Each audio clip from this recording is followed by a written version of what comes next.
Lamine Yamal Nasraoui Ebana naît dans un petit appartement de Rocafonda, un quartier modeste de Mataró, près de Barcelone. Dès ses premières heures, quelque chose trouble les sages-femmes, son regard. Il ne pleure pas, mais fixe intensément la lumière du plafond.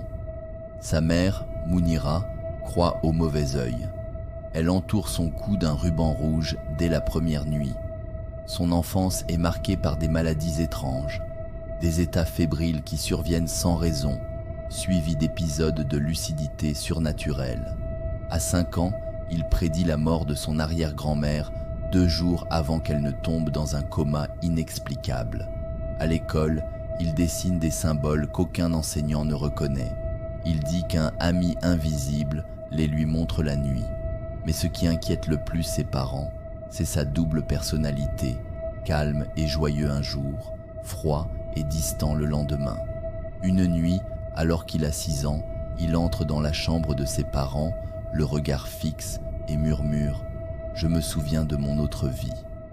Le lendemain matin, il n'a aucun souvenir de cet épisode. À l'âge de 10 ans, Lamine découvre un vieux miroir enfoui sous un tas d'ordures près d'un immeuble abandonné. Il est sale, fendu, mais il l'emporte chez lui comme attiré. Ce miroir devient une obsession. Il passe des heures à s'y observer. Puis viennent les anomalies. D'abord, son reflet ne suit pas toujours ses gestes. Parfois, il le regarde même de biais, comme s'il y avait quelqu'un d'autre derrière la surface. Une nuit, il se réveille, le miroir placé au pied de son lit. Il jure ne pas l'avoir déplacé.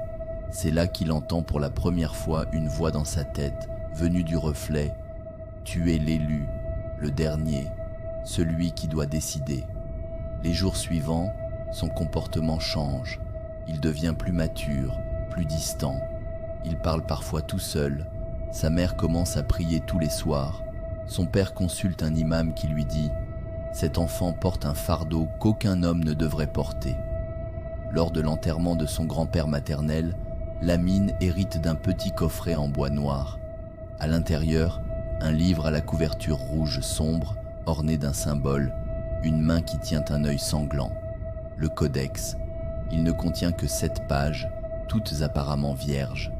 Mais une nuit de pleine lune, les écritures apparaissent. Des lignes rouges, comme gravées au couteau.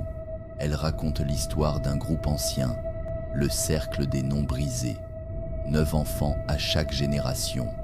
9 hôtes pour des entités venues d'avant le temps. Des créatures de pouvoir, en quête de chair et d'âme. Lamine découvre que son nom n'est pas un simple prénom. Yamal signifie véhicule dans une langue morte. Il n'est pas un enfant doué, il est un réceptacle, et son réveil marque l'approche du rituel final. Ce que le monde prend pour un don est en réalité un processus. Le football, pour Lamine, est instinctif, trop instinctif. Il anticipe chaque mouvement, chaque trajectoire, chaque émotion. Il ne réfléchit pas, il exécute, comme possédé.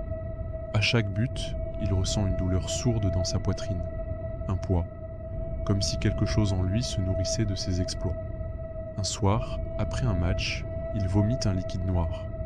Le médecin parle d'une indigestion, mais Lamine sait que c'est autre chose. À la maison, le codex réagit à ses victoires. Une nouvelle ligne s'écrit à chaque exploit. Des mots comme « saut 3 brisé »,« ouverture imminente ». Il comprend alors que chaque performance accélère un processus. Le football n'est pas son chemin, c'est sa prison. Au centre de formation du Barça, il commence à reconnaître d'autres enfants comme lui, tous brillants, tous étranges. Ils ne se parlent jamais, mais se comprennent d'un regard. Lors d'un stage, l'un d'eux, un gardien serbe nommé Luka, lui glisse « Il nous surveille, n'ouvre jamais le 7e seau ». Un soir, il rêve de tous réunis autour d'un autel. Une voix grave résonne, il n'en restera qu'un, le porteur. Peu à peu, les autres disparaissent. Un accident de voiture, une chute inexpliquée, un suicide.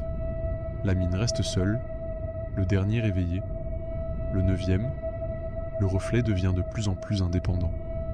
Une nuit, il ne reflète plus Lamine, mais une version plus sombre. Les traits sont les siens, mais le regard, vide, cruel. Le reflet parle. Je suis ce que tu seras. Laisse-moi naître. Le lendemain, Lamine se réveille dans un lit inconnu, dans une ville qu'il ne connaît pas. Sur son téléphone, des vidéos de lui dans la rue, souriant, saluant. Mais ce n'est pas lui, c'est l'autre. Le double a pris sa place. Il erre entre les dimensions, entre rêve et réalité. Il perd la notion du temps. Sa famille l'oublie peu à peu. Son nom disparaît des listings. Le monde ne le voit plus. Il est piégé. Dans ce monde d'entre-deux, il rencontre une entité. Une femme aux yeux d'étoiles mortes. Elle se fait appeler la gardienne du nom. Elle lui révèle la vérité. Le dernier réveillé devient le portail. Si tu refuses, le monde oublie ton existence. Si tu acceptes, tu offres un nouveau nom, un nouvel enfant. Lamine est tenté, donner un autre nom et retrouver sa vie. Facile. Mais à quel prix ? Il pense à son petit cousin, à ce jeune prodige de 8 ans au Maroc qui rêve de devenir footballeur. Le sacrifice serait simple, discret. Mais Lamine hésite. Une chamane, vieille amie de sa grand-mère, entre en transe et le rejoint dans l'entremonde. Elle lui donne un dernier artefact, un collier d'os et de verre. Il peut sceller l'entité. Mais pour cela, Lamine doit affronter son double dans un rituel oublié, le jugement du miroir, face à face dans une salle noire. Un miroir géant. Lamine doit affronter le double sans armes, juste sa volonté. Le double connaît ses peurs, ses hontes, ses souvenirs. Il l'humilie, l'écrase. Mais Lamine se relève. Il comprend. Ce n'est pas la force qui libère, mais le choix. Il refuse le pacte.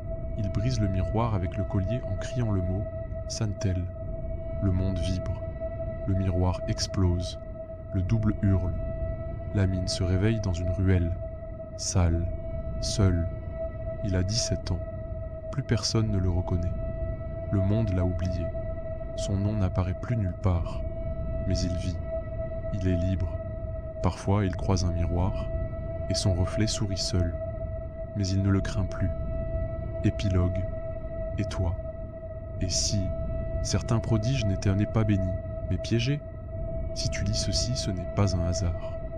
Commente. Je me rappelle. Abonne-toi. D'autres histoires doivent être révélées. Le cercle n'est pas brisé. Il sommeille en toi.